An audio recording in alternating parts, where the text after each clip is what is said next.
మీడియాతో మాట్లాడుకుంటా, ఇక్కడ మాట్లాడుకోండి. అది పెట్రోల్, అది నువ్వు చచ్చిపోవడానికి వస్తే ఇక్కడ మేమేం చేస్తాం?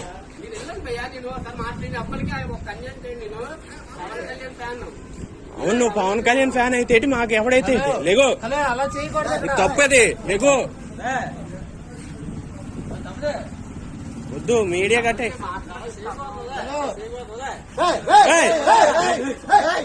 ఏంటది నాన్న ఇలాగండి, పోలీస్ ఫోన్ చేయండి.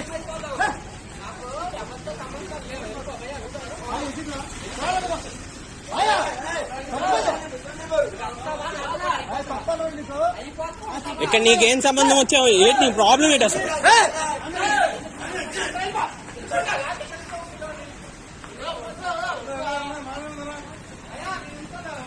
అసలు నీ ప్రాబ్లం ఏంటి?